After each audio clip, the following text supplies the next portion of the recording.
Hi, everybody. It's Bob Ost, and it's Friday, and it's 4:30, which means that it's time for the True Community Gathering.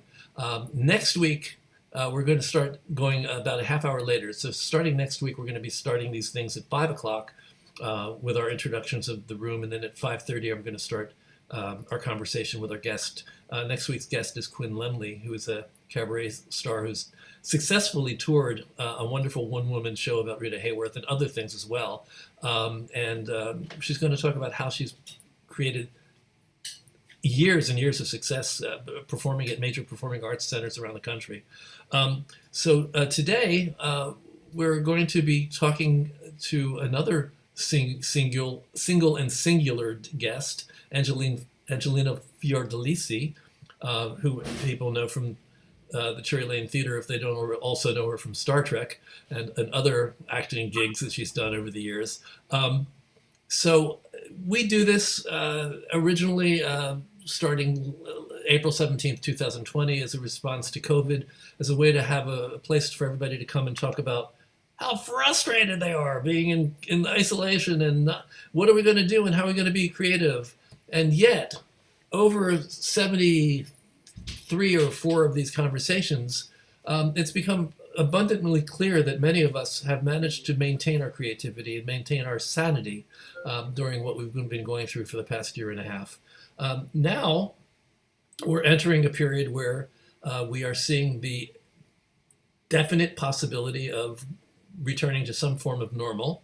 Live theater is open, Broadway opened up. It's 2 weeks since it opened, and I haven't heard anything about spikes in COVID. So I'm delighted to be more comfortable and more confident about the fact that we're ready. We're ready to come back. We've talked about Zoom. We've talked about virtual production. We've talked about performing on Zoom, directing on Zoom, everything you can do on Zoom. We've talked about podcasts. We've talked about this and that. I'm able now to move away from my Zoom mania and talk about other things as well. Things that are about theater always, but about different aspects of our history and who we are and where we're going. And I'm honored actually to have Angelina with us today because she has been part of one of the legendary theaters in New York history. Truly an amazing place that has been an incubator for some of the greatest talent that we've seen in our business. So I'm going to welcome her into the room and say hello. And let's see, there we go. Hi, Angelina. Welcome to True. Welcome to the community gathering. And we're all eager to hear a little bit about you as well as about Cherry Lane. Before we get to Cherry Lane, tell us a little bit about yourself so we know more about who you are. Because I have some very specific questions I want to ask that have to do with you as an actress versus you as the person that created a very important initiative for the not-for-profit and for the off-Broadway community, and for just artists in general. So, hello, how are you? Hello, I'm good. Thank you for having an interest in Cherry Lane and more specifically in me. And my story, let's see, how do I capitalize? I was born to immigrants from Italy. I grew up in Detroit, Michigan. Uh, my parents were very dramatic. My mother was a soprano. My father was a basso profondo, and they would break into song always. So there was a lot of singing in my household growing up. When I told them I wanted to be an actress, my father said only whores and homosexuals join the theater. What's wrong with you? You want to be a school teacher. Yikes. Wait. I ended up putting myself through school and getting scholarships and working, etc. And I went to the Oslo Conservatory of Theater. after the University of Detroit Theater Department. And I moved to New York in 82, after I had an experience in Detroit where I got my equity card, because I was afraid I'd be eaten alive in New York if I didn't have an equity card. And I started working right away. I got the national tour of Annie the second week I was in town, and then that show closed. I got into Zorba, and Zorba was a national tour, and then we were on Broadway, and then there were a couple of national tours after that, and I met my husband, and I stopped acting to start a family. And Can I ask you which Zorba was that? Anthony Quinn. Oh, it was Anthony Quinn. And Lila Kedrova. Yeah. Oh. It was quite a learning experience for me. Wow. I'd love to hear some stories about Anthony Quinn sometime. I think he's another Pisces, isn't he? No, he's a Taurus. Oh, he's a Taurus. Okay. Whoa. The bull. Oh, yeah. I say that only because Angelina and I are both Pisceans. For those of you who want to wish us happy birthday in March. Anyway, so that's my beginning as an actor. I studied with Jose Quintero. I studied with Sanford Meisner. I studied with Stella Adler and some wonderful people who are not as well known. So that is my background. So let's talk about, how did you find your way to the Cherry Lane? What was your initial connection with the Cherry Lane? Because obviously, considering all that you've done for and with the Cherry Lane Theater, you must have a great love for that place. Oh, yes. How do I describe it? Well, when I started having children, I got involved in new play development at the New Harmony Project and the Carnegie Mellon Showcase of New Plays. So I felt that those experiences of developing new plays was a lot more rewarding than acting. And it also went hand in hand with my hands-on mothering. So I partnered with my dearest, oldest friend, Suzanne Brinkley, who was running Alice's Fourth Floor. And she called me and said, my husband and I were trying to build a development center on a piece of property that we found in Garrison, New York. And when one of our neighbors found out that we wanted to put up this development barn and invite artists up here, she got very nervous and she fought it. She got herself elected onto the zoning board, and they put the kibosh on that. And my friend— Oh, sure, you were going to bring whores and homosexuals there. Yeah. Oh, Lord help us. Anyway, so my friend Suzanne Brinkley knew what I was trying to do up here, and she said, I heard that the Cherry Lane is available. Do you want to take a look at it? And I said, sure. So I went down, and when I walked into the theater, I had this extraordinary vision unfold where I could see myself there 6 months from now, a year from now, 5 years from now, 10 years from now, 20 years from now. And I got chills, and I thought, oh my Lord, this is where I'm supposed to be. And it was in the— Oh, you are a Pisces, aren't you? I know that feeling. Okay, there you go. I'm sure everyone here has had one of those in our lives. It's exciting, those threshold moments that let us know this is where we need to be right now. And the theater was in very bad shape. Someone had let it go. One of the stories is that there was a former manager who tried to get it to be in really terrible condition and then wanted to buy it from someone, I don't know. Oh. But anyway, so I bought the theater thanks to my husband's success. My husband was a playwright who found enormous success in television, and he wanted to give back, and he counted me as a muse. And so he gave me the money to buy the theater, and I fixed it up and started renting. And I immediately started a nonprofit company and created playwrights programs which were really where my heart was.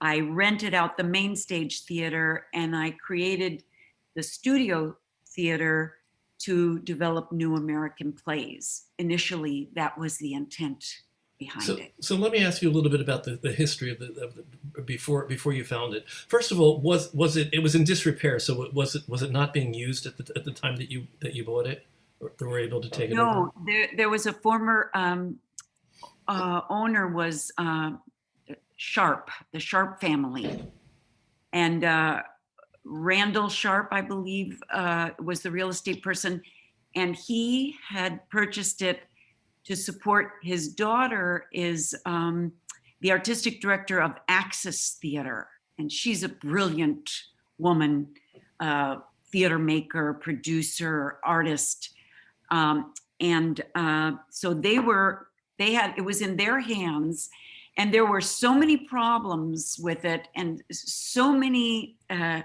loose ends to tie up. There were 12 phone lines. There were all these violations. It was such a huge issue to deal with it that she didn't want to deal with all that. So she went and found another space, and they sold this space to me so that I could deal with it.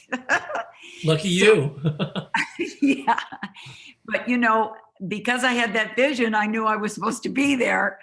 So it took about, 6 months or so to untie all the loose ends. We fed the gentleman who came from the phone company. I spent the whole day with him on, going through each telephone line and what it was for. And I was paying for 4 lines that didn't even exist. They were called T4 and T6 and all this stuff. So we cleaned all that up, and I went through all the violations and everything. And finally, I brought in a crew to help me. The theater flooded every time it rained because it was the lowest point in the courtyard, and everyone's rain fell off of their roof and came down right outside one of my doors, my emergency exits, and flooded the first 4 rows and flooded the basement. So I had to deal with those things first, make sure it was safe. And then we took in the New Bozina was our first rental. The New Bozina, okay. But Yeah. to go back a little, I mean, the Cherry Lane is about 100 years old? Almost, yeah. In 2023 it'll be 100 years old. And it really was a hotbed of theater productivity during the early days of off-Broadway. It was a major player. Do you know, was the Playwrights Unit performing out of there? I'm trying to remember, because we were talking about Edward Albee earlier. I know that he had Yes. plays done there. Yes. Now there were two companies that Albee started. One was the Playwrights Unit, and I believe that was further downtown at what used to be the Soho Theater. It's around the University, New York University campus. I forget.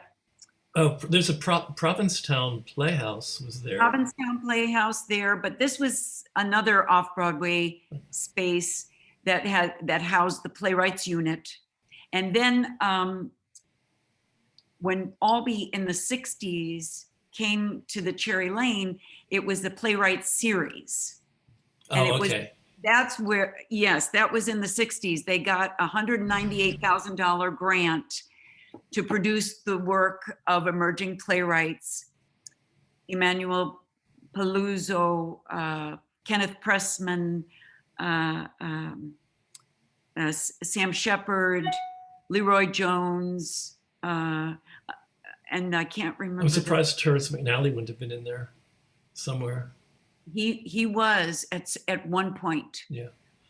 Yes, so many playwrights. A.R. Gurney, Terrence McNally, a number of them.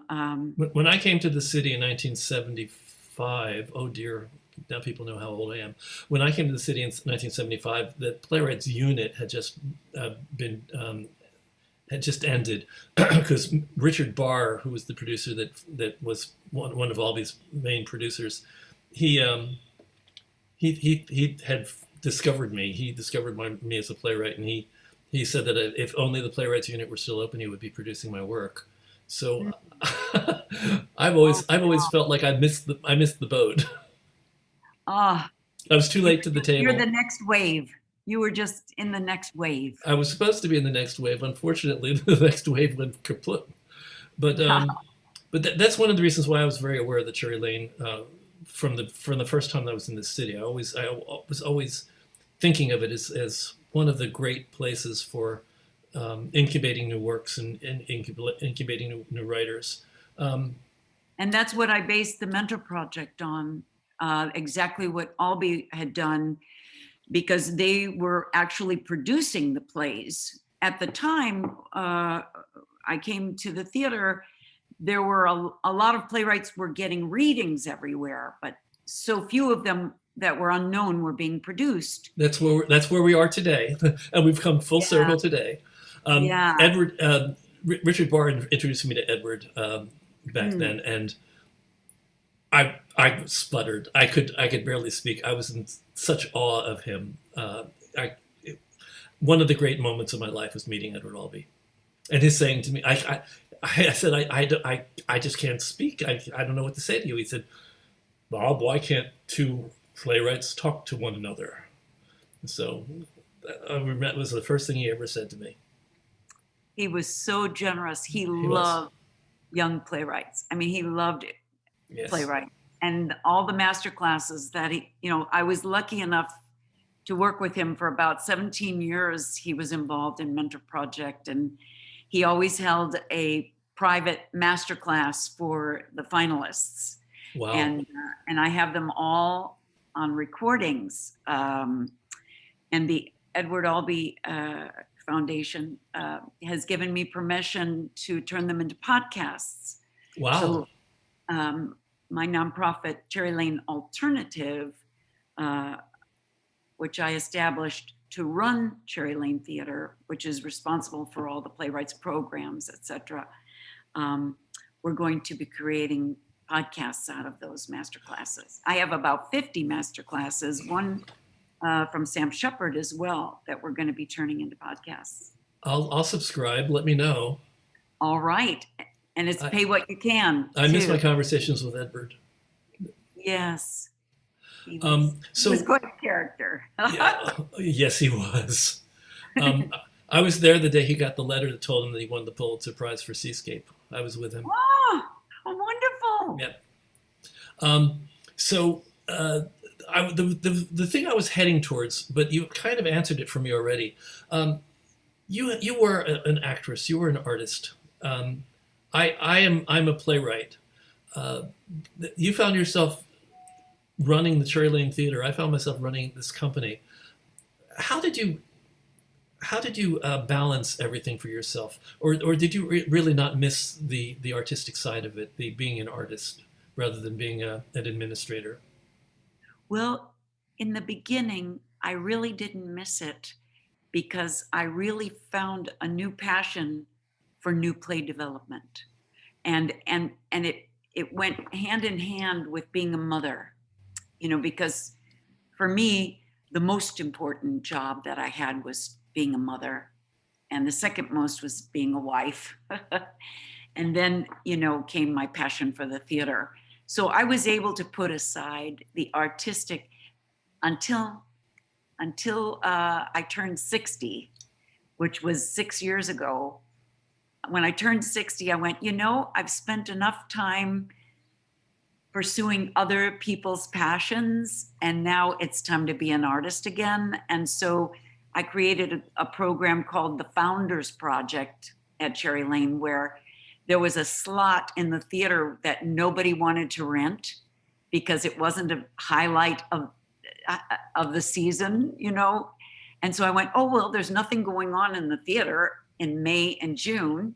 So I'll rehearse and I'll run the play in May, and I'll do a project that I can be involved in as an artist, And then I joined other companies Jean Lichty, her company.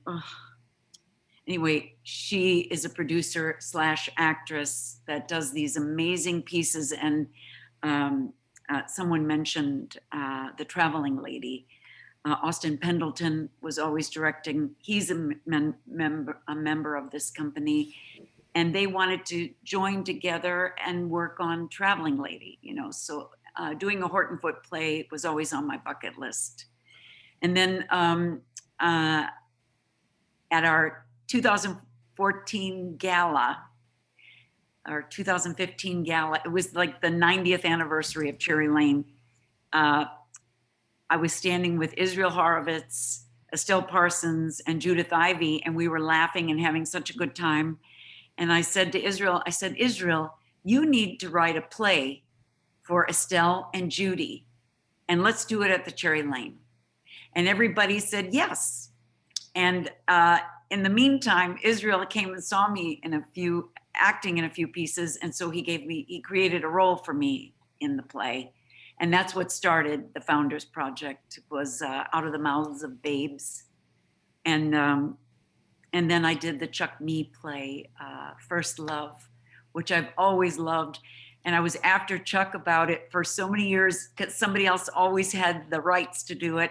Finally, he called me. He said, you can have the rights if you want. And so I called up Michael O'Keefe and we had a chance to do it at Cherry Lane. So terrific. So I'm going to go back a little bit I'm going to go a little bit past fixing the phone lines and getting that under control. You had the entire vision came to you in a moment. It's like an epiphany. It sounds like you saw the space and you knew exactly what you wanted to do. So the steps were, one, you set up a not-for-profit called Cherry Lane Alternatives. And what was the function of that? You said it was to run the Cherry Lane, but what does that mean? The nonprofit organization took over running the theater, renting out the main stage, so that any income from renting out the main stage would benefit the company, the nonprofit. So with the income from the rentals, I was able to expand the staff. I was able to pay for the programs, for the Mentor Project program. I was able to give the playwrights stipends and bring in the mentors and pay the mentors a stipend.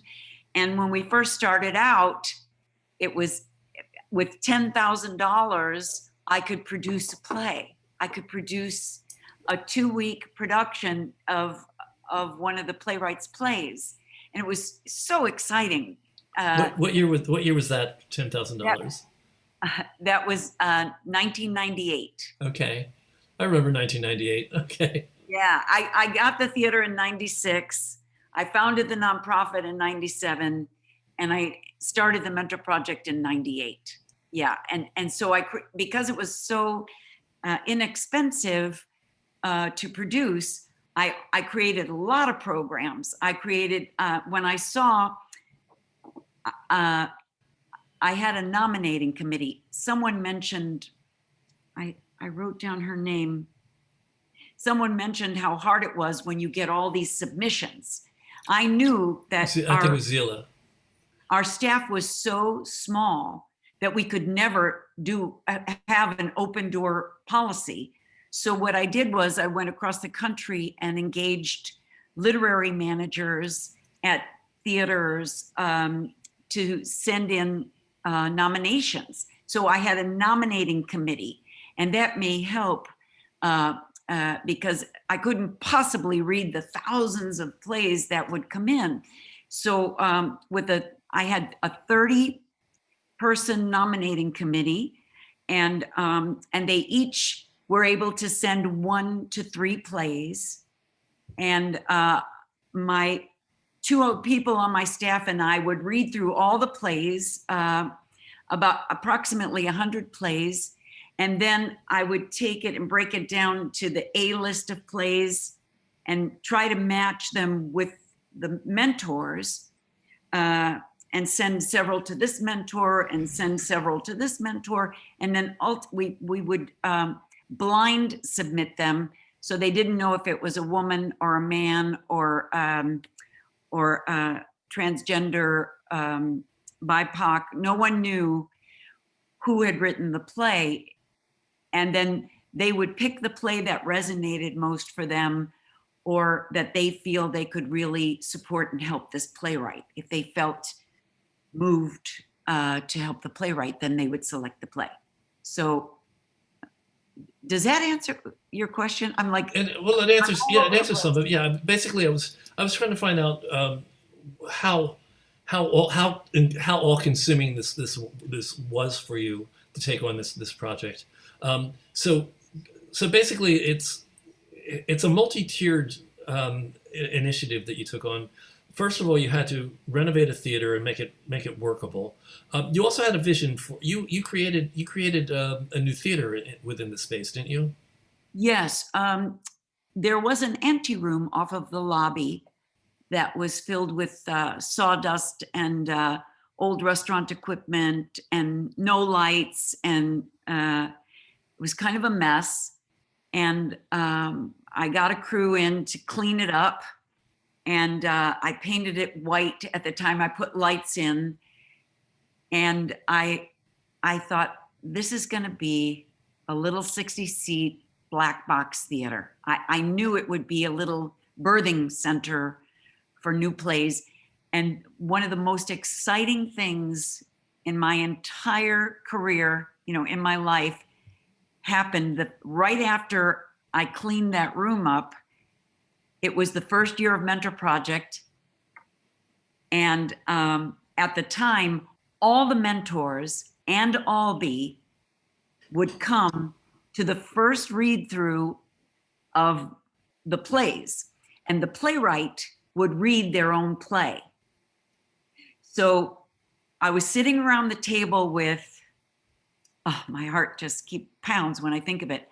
I had Tony Kushner on one side. I had Wendy Wasserstein. There was Albee. There was A.R. Gurney, Charles Fuller, and Michael Weller, all around the table, and Lizzie Olesker, who was Tony Kushner's playwright. He was mentoring her. And that was in that room before it was a theater. And I thought, oh my gosh, I'm doing something right. Because all the mentors and Albee was considered the mentor's mentor. And it was such an amazing experience for the playwright. I would say so. Oh my God. Oh my God. And for me, I didn't know what to do with myself.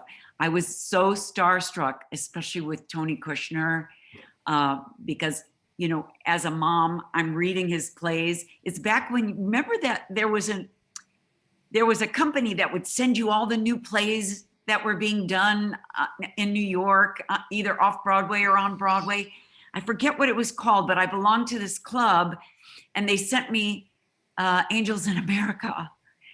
And I couldn't, I couldn't believe it, because he was a living. You read both parts. You read yes. 9 hours of play. Yes, and then meeting him was one of the highlights of my career. But anyway, that's a long-winded way of saying, yes, I took this room. I hired a Samuel Anderson architect who helped me. And actually at the time, Jose Quintero was my mentor, and Jose came in and he was on my board, and he looked at everything and he said, okay, Angelina, you need this. It's a low ceiling, so you need the stage to be on the floor, and you need risers for your audience. And so that's what I did. I created a floor space for the productions, and then that was the playing area.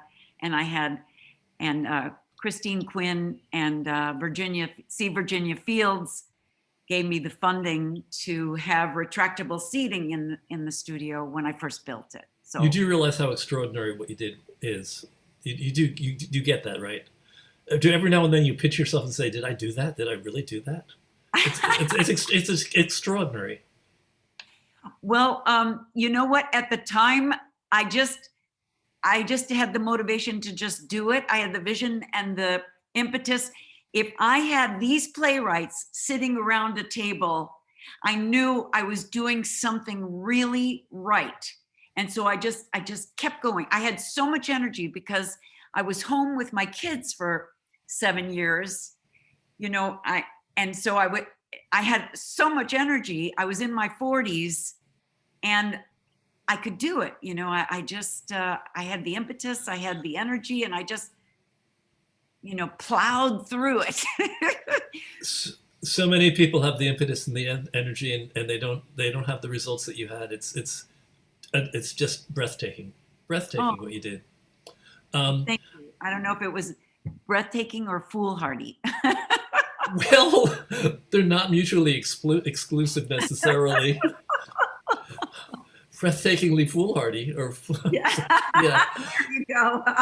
yeah, we're getting close. Um, Amazing. My head spins just thinking about it. I want to just let the room know that you were invited to raise your hand. There's a reaction window that you have. If you look along the bottom of your screen, you'll see something that says reactions. Breakout rooms is there, reactions is there, more is there. Click on reactions, and you can actually open up and you can click a virtual hand raise, or you can put a question into the chat, because I want you to respond. I want you to ask questions, and just ooh and ah if you want. I mean, all I can do is ooh and ah right now. So let us know if you have anything that you want to find out. So I still, I guess it's because of my experience, moving from being an artist to being somebody that is an administrator. How did you ease yourself into the idea that you could do something that would require so much business acumen? Because it did. You had to have a certain amount of business acumen in order to do what you did. You have to think in a different way than you do as an artist, don't you? Or am I Yes. wrong? Yes, no, you do. And I made so many mistakes. I mean, it was all trial and error, except for when I first started. I went to other theater people who were responsible for theaters. I went to Ben Sprecher. I went to uh, what's his name? Jonathan Schulman, Okay. who was running Eric Krebs theaters for him. Uh, and I'm trying to think who else. I had Lucille Lortel had me up to her apartment at the Sherry Niederlander, and she spoke to me. And I got as much advice as I could, but in retrospect, I was so emotional and passionate that because I was an artist, I think it got in my way a lot.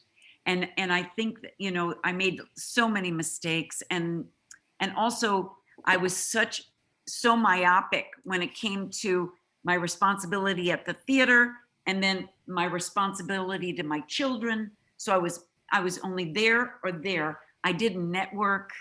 Well, I I mean, you look at it as being compartmentalized, which is a healthy thing. It's a good thing to do. Right, but I didn't do the what I think is important is all the networking, because I didn't have the energy to do that on top of the things that I was building. So, I wish, in retrospect, I wish I would have had a little bit more, a little bit less Italian mama with the kids and the husband, and a little bit more, artistic director and business acumen. I think now there are programs at the university where you can learn, theater management and all those things. It's so important that people know those things. Yeah, that's what we preach here.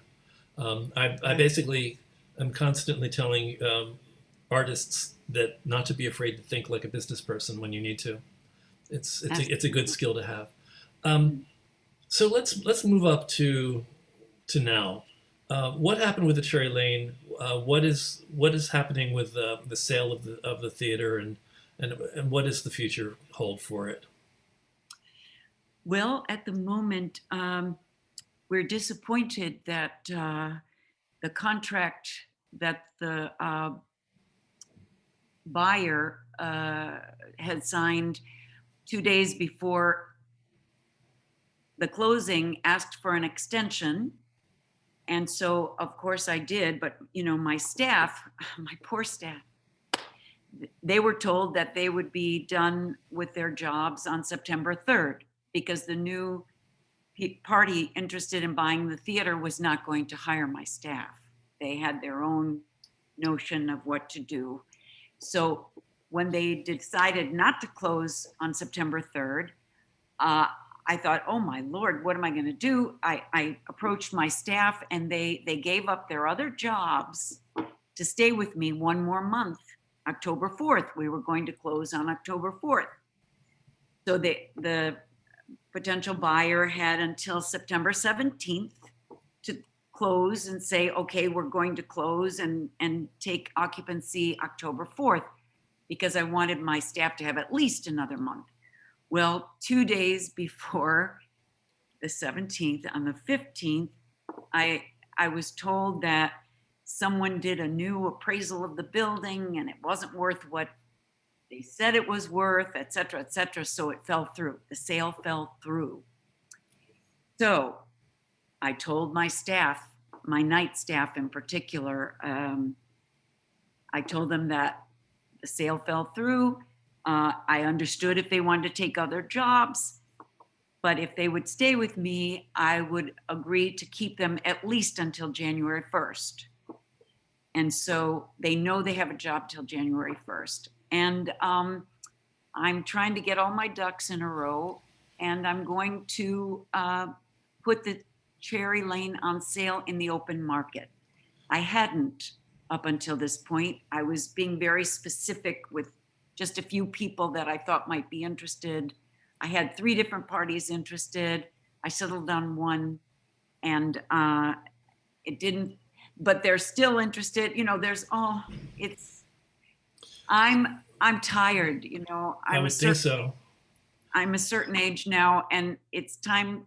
It's so much responsibility because it's not just the theater. There are 8 apartments associated with the theater. Ah, Because I couldn't separate the buildings and buy just the theater. I had to take on the rent controlled and rent stabilized apartments, which couldn't even make the rent roll, couldn't even make the yearly costs. I mean, it was insane until recently, when the wonderful Bohemian folks who'd been there over 50 years passed, and they were paying, $240 a month for a 3-bedroom apartment. Now, not bad. things have shifted a bit, and now the rent roll covers all the costs.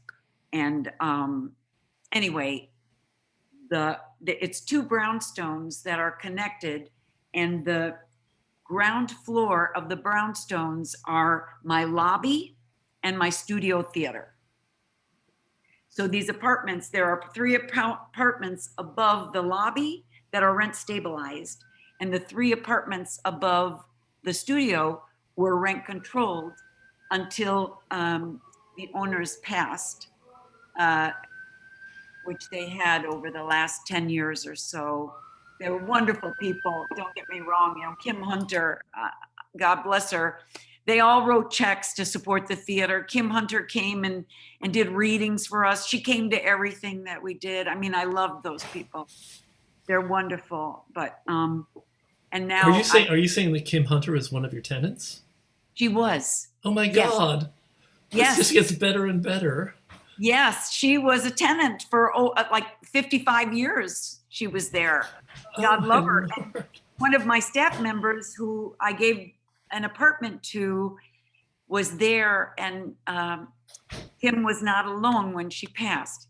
She passed in his arms. So, it's a very tight-knit community there. And now there are younger people there that I handpicked, essentially, to be there. And in Kim Hunter's apartment is her grandson and his wife and her two great grandchildren. Wow. So they're still, her spirit is still there. Unbelievable. I just one gasp after another talking to you. So my Lord. So where does that leave the plans? You were planning on staying after you sold the theater itself and running the Cherry Lane alternatives, Yes, and the mentorship program. Yes. I'm taking one of the apartments. I have one of the apartments as my home office, as an office. And that's where the alternative has always held its board meetings, and where I have community gatherings, and playwrights come and talk to me and pitch their stories to me, and play readings around that table, and Edward Albee's master classes were around that table.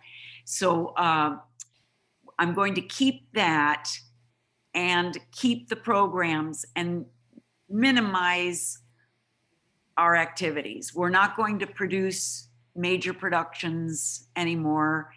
We're only going to produce mentor project plays and the program, but we need some time to restructure. We have to change our mission statement. We're going to turn the 50 master classes into podcasts, several of them that are really special and unique. We're going to allow the videos to be seen once the estates approve of them. Is the theater itself ever going to come back and be available as an off-Broadway theater? I mean, I know you had a play last year. It was, what was On My Knees, was it called? The one-woman play? On Your Knees. On Your Knees, yeah. Oh, we were the first theater in New York City to come back at 100% on June 17th, before Broadway. I had, once again, I had this impulse that said, I was following all the CDC recommendations, everything that Cuomo was saying, everything that our mayor was saying. And I said, you know what? We're going to check vaccinations. We're going to make everyone wear a mask. And if they've been vaccinated and they're wearing a mask, it should be safe. And if we have one person show, a comedian, because God knows we need comedy after all of this. And so I have a relationship with Mike Berkowitz, who is a manager and agent to a lot of comedians. And I called him up and he said he had a show that could come in right away. And that's what we did. And then it became mandatory. Everyone took on that, yes, vaccinations and masks and the CDC, everything timed out perfectly. And we haven't had any problems.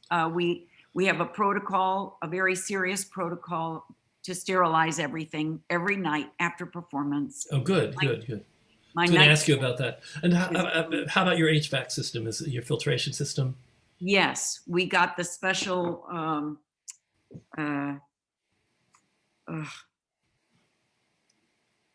well, whatever. The filters have that special HEPA 99%. Right. Yes. Yeah, we got all that done, of course, beforehand. And we only let the audience go to certain places in the theater. We don't open the lobby up to everyone. Only the people who need to use the restroom go there, and they're 6 feet apart. It's very careful. The lines out front are 6 feet apart. We're still being very, very careful. So the rentals for your theater spaces have been handled for many years through the Lucille Lortel Foundation, isn't it? Or? Yes, for the last 10 years.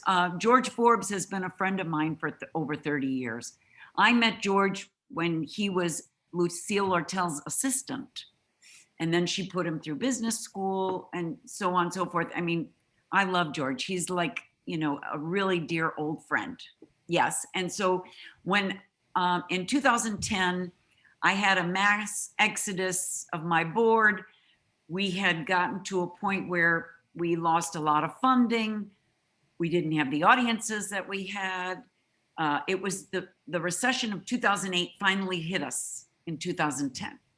And so I had a $250,000 deficit and my board just walked. Half of my board, I had a former board chair who took the only people on the board who could write a check with her, and they all kind of stormed off. So I was sitting there holding the shit bag. Yeah, that's kind of when you need the board. Yeah, hello. Yeah. And so I was going to let go of the theater then. I thought I was a total failure. You know, this is blah, blah, blah. But then the community, I got all kinds of phone calls and emails and letters.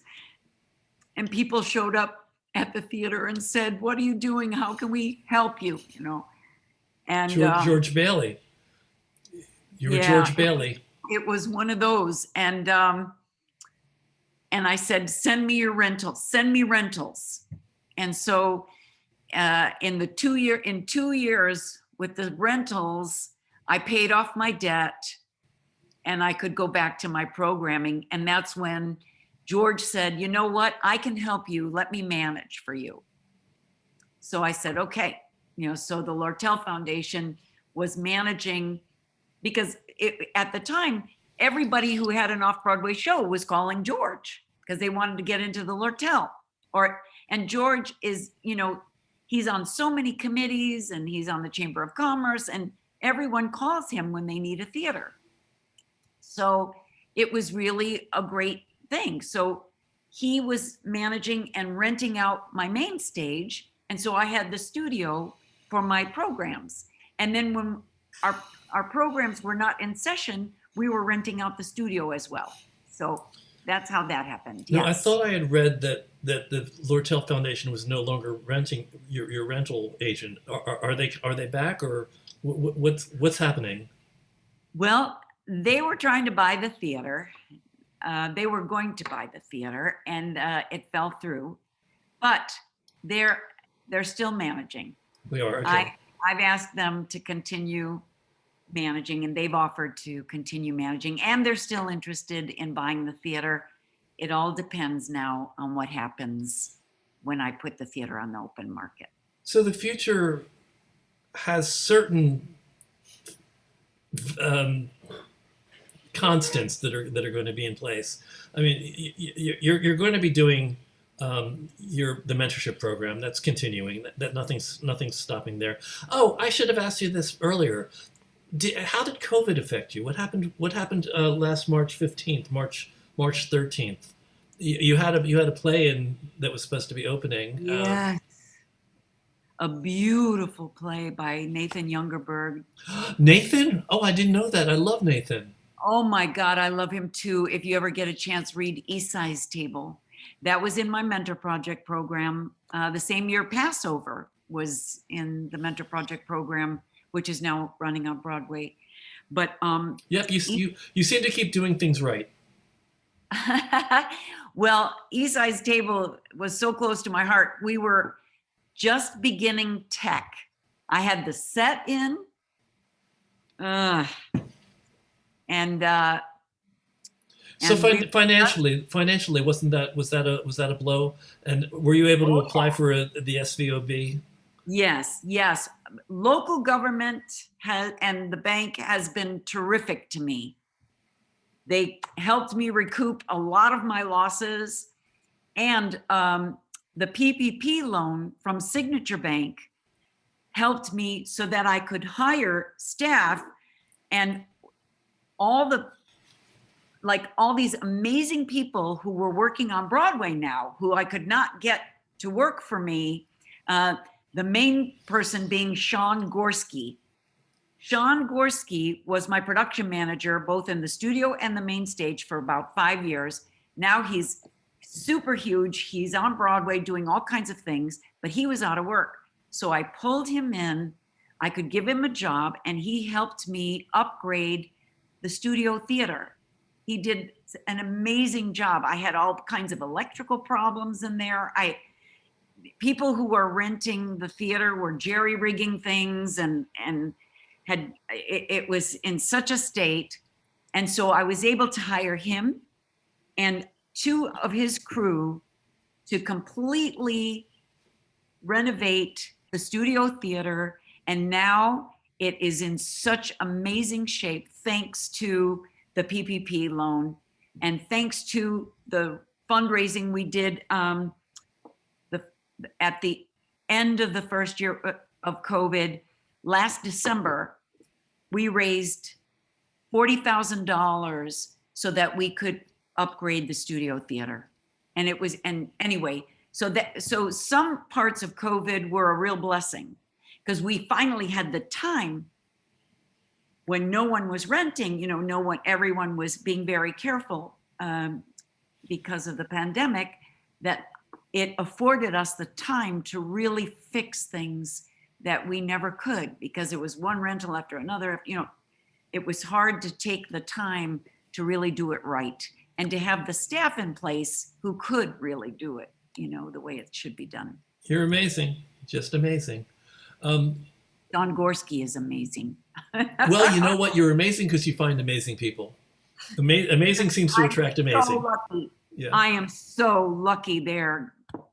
I have I must have been really good in a past life. I think you were good in this life too, by the way. Just want to say, I'm just saying. Antonia Casper wants to know whether you're requiring that anybody who buys the theater keep it as a theater, or are you open to? Oh yes. Yeah. Oh okay. yes.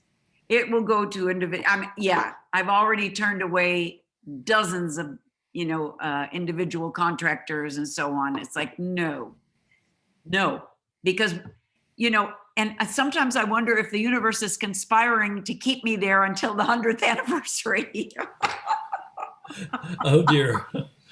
And that's going to be, what is it, 2025? No, it'll be the 22-23 season. Oh, so 2 years, next year. Oh my God. So I guess the universe's plan is working. Elizabeth Copeland, and probably every writer in the room wants to know how do they get into your mentor program. I think that you had suggested earlier that you are actually, rather than accepting directly submissions, you're having artistic directors around the country who are submitting to you. Literary managers, yes. Literary managers. And here's the thing: we're taking a year off. We're taking this year off because once we adjust, we have to first restructure our mission statement. We need the board's approval of the current budget. There are things. What is it about the mission statement that you want to adjust? I'm curious. Well, at the moment, the mission statement is that we provide space for artists of color, theater makers, women, and artists over 60. That's kind of been our mission, is to provide space for young up and coming producers, etc., as well as young playwrights, etc. So right now, we can't provide space. Once the theater is bought, we have to rent space. Do you know what I mean? Unless I can work out a deal with the next owner and try to give me some weeks in the studio, guarantee. So your mission statement has to basically be adjusted from providing space to providing opportunities, yes. I suppose. Yes. Just to be general about that. Yes. We, it's a big adjustment. Opportunities for development of artists of color, women, people over 60. Yeah. I guess it was easier when you said you could provide the space. Big shot. I got the space for you. Yeah. Exactly. And to house homeless theater companies, like the Labyrinth Theater Company was housed in my studio theater. And I've given space to Melanie Joseph when she was running the Foundry and Women's Project, and so many theater companies over the years who couldn't afford space, so I would find a slot that was not being rented or didn't have one of my programs in it, and I would be able to donate the space to companies and theater artists and interns. I had an internship program, and I would give the interns an opportunity to have their first directing credit in New York, in the studio theater, or their first acting credit, or I tried to share the space with as many people as I could. Well, I think your efforts have been recognized. But what year did you won a Tony Award? Yeah, that was a beginner's luck. That was in the year when that was right after I hadn't been able to produce anything for a while. And a friend of mine, Mary Lou Roffey, who produces on Broadway, she approached me. She knew what was going on, and she said, hey, I'm producing Edward Albee's play, Who's Afraid of Virginia Woolf? And it's the Steppenwolf production. Would you care to be involved? And at the time, I thought, well, my favorite play of Albee's is Who's Afraid of Virginia Woolf? I love Pam McKinnon. She was directing. I love Tracy Letts. I love Amy Morton. I'm a big fan all my life. I mean, when I was starting in the theater, Steppenwolf, they were starting at the same time, that's when I first got introduced. Balm Gilead was my first introduction. Oh my goodness. At the Minetta Lane. Lanford Wilson? No.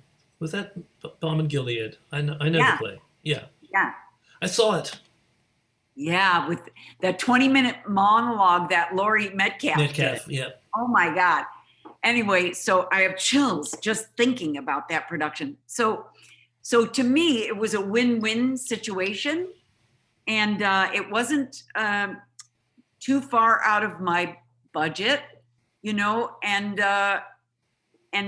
Mary Lou partnered me with another entity called Dramatic Force or something like that, so that I could be above the title, and I could potentially win a Tony Award if it won.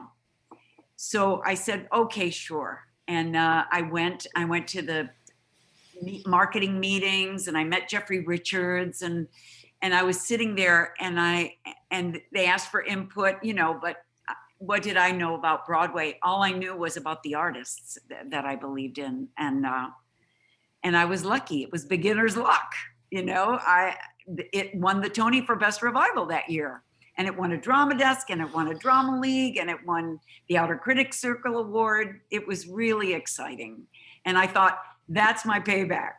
I had the board, split and leave me holding this $250,000 deficit, and here's and you my won a Tony. Universe. Oh, the universe is so eloquent sometimes. Indeed. So Elizabeth Copeland wants to thank you for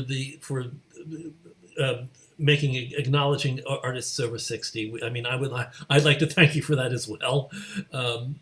Well, for obvious reasons, we are overlooked in many arenas. Everybody wants the next young whatever, they have premier-itis, for whatever reason. And now the playing field has changed so much.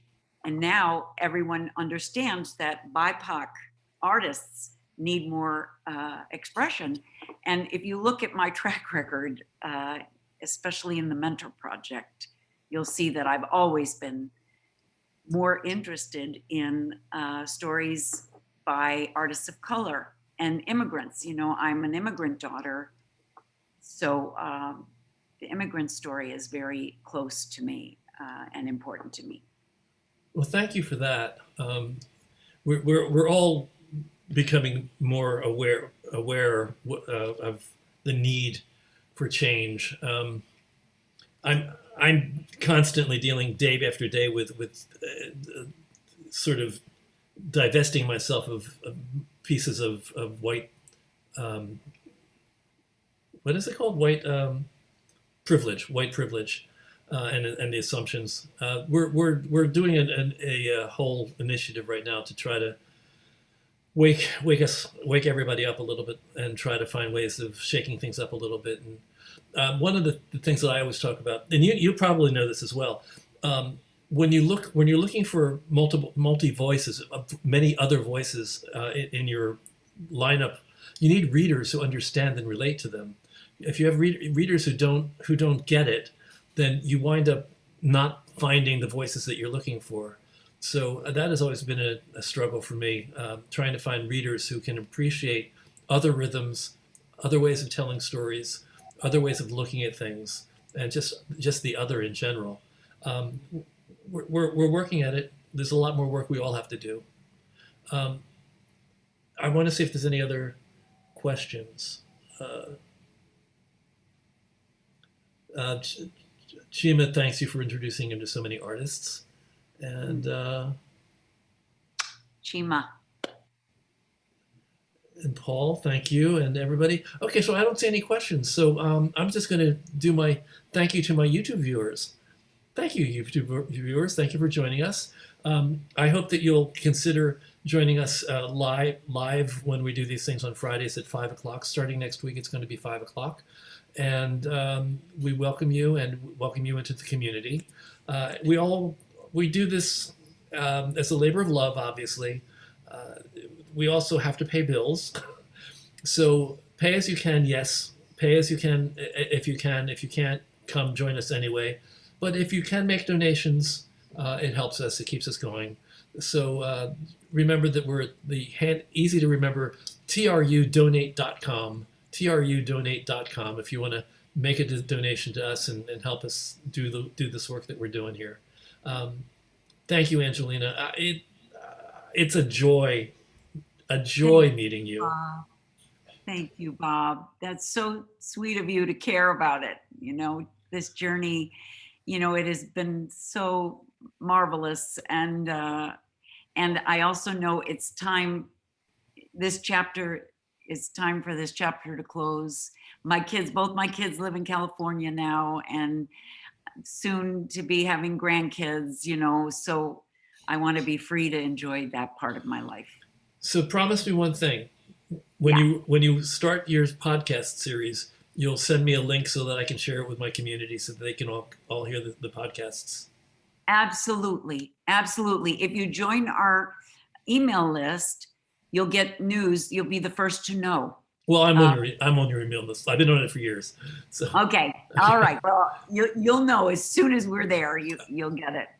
Thank you for all that you've done and continue to do. Greatly appreciated.